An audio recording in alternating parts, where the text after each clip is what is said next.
All right, this is Cowboys versus Cards weekend. I got the mighty George Teague in the house, man. Roll Tide, baby. The real defender of the star. Defender of the star. Listen, and he know how to defend the star. I'm going to say that again. You know how to defend it. It's a right way and it's a wrong way. Oh, yeah. That other guy didn't do it right. Can I say that? Get off me. Get off me. Wait a minute. Get off the star. That guy. No, you got to lay him out. Did he wear your number? Yeah, man. Oh, my God. No, he ain't do it right. I got a lot of respect for him as a player, but if we're going to defend the star, we need to go and defend the star. We're going to defend the star. And you know, I like the way Emmett did it, too. He came there with that helmet and said, yeah. Angry. Domino. No, I think I like how Teague did it. But Teague, yeah. Teague made a hit. Yeah. And that's what we gonna do tomorrow. He ain't going there and start no more, did he? No, he didn't. He got the message. He really did. He tried to sneak over there in the end zone, do one on the little star with it. He knew not to go back out there no more. Before we get into the mud, into the deep of it, talking Cowboys, talk to me about your Bama squad. Oh, man. It's Roll Tide roll, baby. Yeah. Hey, they put a good one on Cincinnati. I know Kelsey and all them guys were in there home trying to show out, do their little stuff. But we did what we had to do. We had to run the ball on them. I'm giving a lot of credit to Coach Saban and his staff for having them boys ready. We kind of talked about it off camera a little bit about the mindset that Saban is able to do with them guys. Sports psychology. Right. So a lot of times, guys, players, y'all don't think, we only talk about the X's and the O's. Right. Schemes and all that, but what he's a master of is getting these guys' mindset right so that they know how to take care of the game, and then it doesn't matter who we playing, where we at, they're gonna be ready. Oh, okay. Since you're talking mindset, let me segue this thing in. I'm taking over, boss. My bad, dog. No, hey, but we're gonna segue since he's talking mindset, mental. See, I like it when you're able to do this because now we can get right into it, baby. He's talking mindset. There's a brother from another mother, no other. Don't look like Danny Glover, but his name is Trayvon Diggs. Talk to me about the mindset that you got a chance to work with him. See, I'm crunk, baby. I'm with a legend right here, baby. I'm crunk with it. I had a little bit of time to spend with the Cowboys doing the OTAs. One of the things I saw about my man Diggs was he had that mindset we talked about. So he was actually got beat a couple times in practice or whatnot. I went over to him and started trying to speak to him because I could tell his mind was not in the right spot. But he kind of checked me real quick because he was like, no, I'm not real good with getting beat. I'm not real good. I don't care who it is or how much money they're making or whatnot. My standards are better than that. And I knew at that point that, hey man, this guy got a chance to be able to do something great. And we're seeing that now, right? Now he does stuff better than anybody else, playing the ball. His technique ain't all the way. It ain't as good. See, that's measured Kool-Aid. That's keeping it all the way.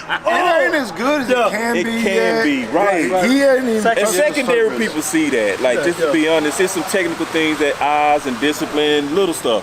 It's not a lot of big stuff, but it's the little stuff. And sometimes a little bit of loafing too, if we just being all the way honest, every now and then.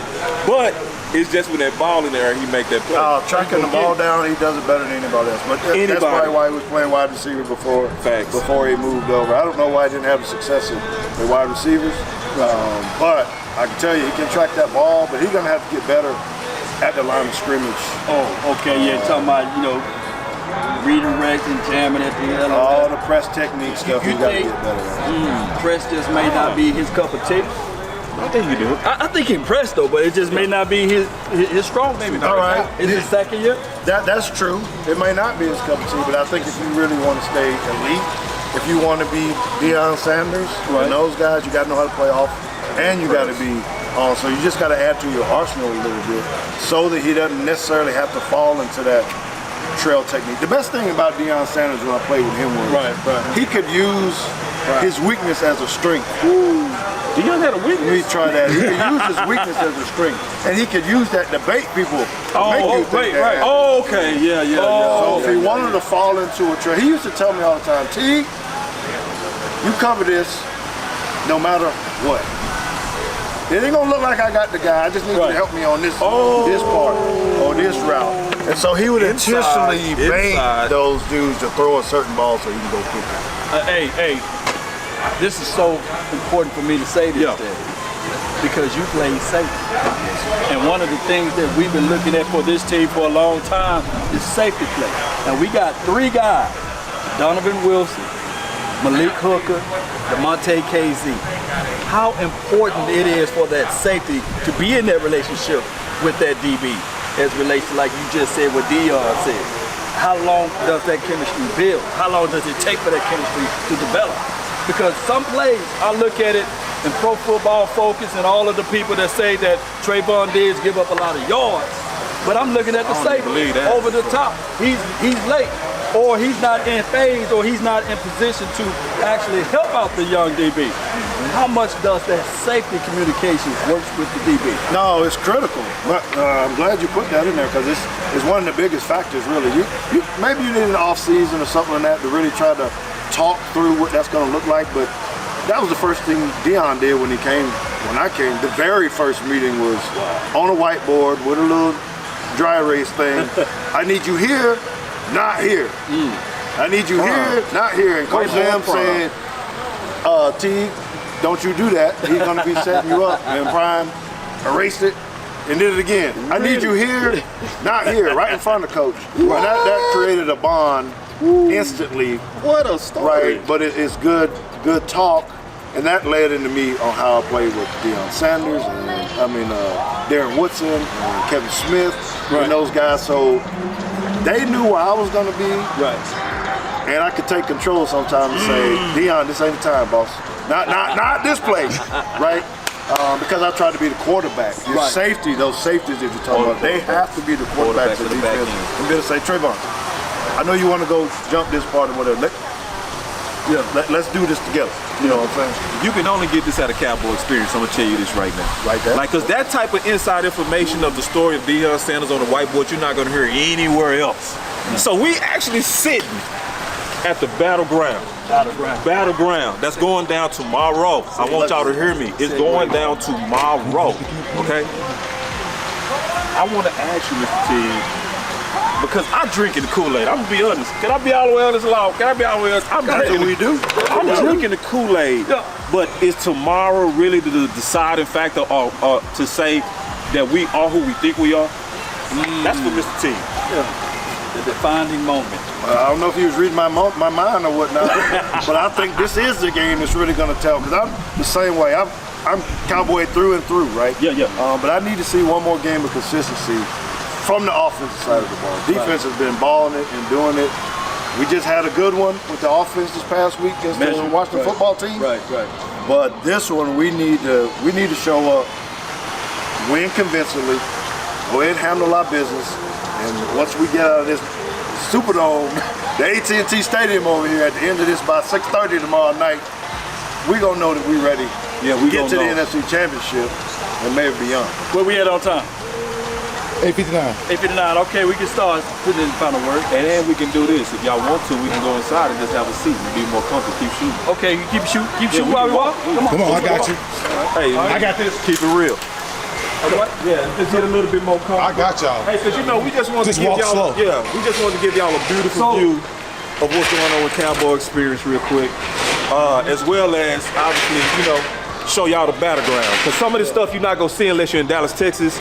So to be with Mr. Teague at Cowboy Experience, to be rocking with my boy Law, nothing but the best. Hey, but you gonna only be able to do this if you come to Cowboy Experience. That's what it is. Yes, indeed. So it is what it is, baby. What it is. You need to be here. So T, defining moments of this game, you said continuity, consistency, all of those things, something that we need to really see in this particular game. This should be a playoff atmosphere because we got a lot of things on the line.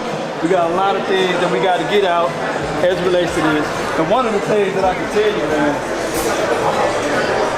that it was cold as hell outside. I'm the only one that got no sleeves on. We did it for you. We did it for you. But Cowboys Experience, we did it all for the views, baby. You see that right there? That's the battlefield, baby. That's how we holding it down. And we're going to make sure. Y'all see the two flags right next to each other, though? There's a Cowboy flag and there's an Alabama flag right next to it. We just own that place today. Hey, you know what? You can talk it when you back it. You can talk it when you. What's your name too, man? We done took over your spot. I was like, no.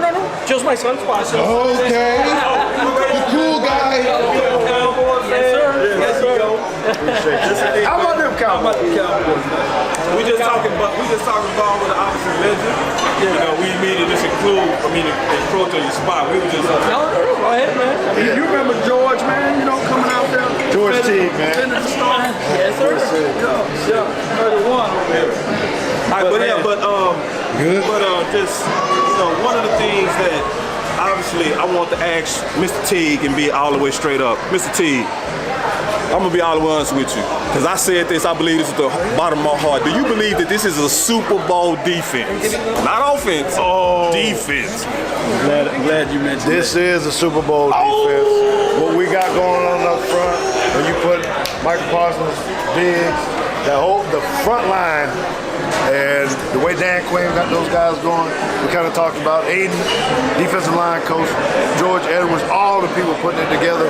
We built and ready. I feel really good that once we get into the playoffs, that we should be on our way to the dance of the NFC Championship and take it to the bowl. You said it all, man. And that's coming from a guy that's been not won a Super Bowl, but know the team of the Super Bowl. That was the same team. That was the same team. So he know what he's talking about. Listen, y'all heard that from somebody that's on the inside. Y'all heard me. Dogs, man. Dogs on that defense. So, in closing, to get all of this wonderful experience, all you got to do is hit up CowboysExperience.com and check it out, Cowboy Nation. My name is Law Nation. I got my dog over here. Boss Cowboy Sports. And of course, And George Teague with Teague's Take, baby. Teague's Take podcast. That's been, and also, man, Forget about your point. I just want to say, we in this thing. Let's go Cowboys. I mean, I was in the whole conversation. Y'all just didn't see me. But let's go. Go to watch. let's go. Give a shout out to Lowe's, man. Where we at, baby? We at the Lowe's, man. We at the Lowe's, man. This is a beautiful place. Trust me.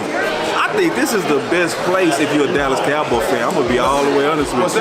There's no better place than to look across the street and actually see the battlefield. And we got Dalen. Hey, people about Lowe's, please, sir. Lowe's Hotel. A lot of people get us confused with the Lowe's hardware store, but we're far from it. We're the original theater owners of the Lowe's, started back in 1967. We have 27 hotels. We're really known in the Orlando area with 7 hotels in Orlando. In the next 2 to 3 years, we will have 4 to 5 locations here in Arlington. That's the Lowe's Hotel in a nutshell. All I'm saying is, if you just let me borrow one of those hotels, I promise you, I'm good. Trying to get one of these. I'm trying to figure out how I can become a 6-figure brother with you all. Hey, help us on the way. All right, y'all. Appreciate y'all for tuning in. That's been our time. Salute. Yes, sir. Thank you, man.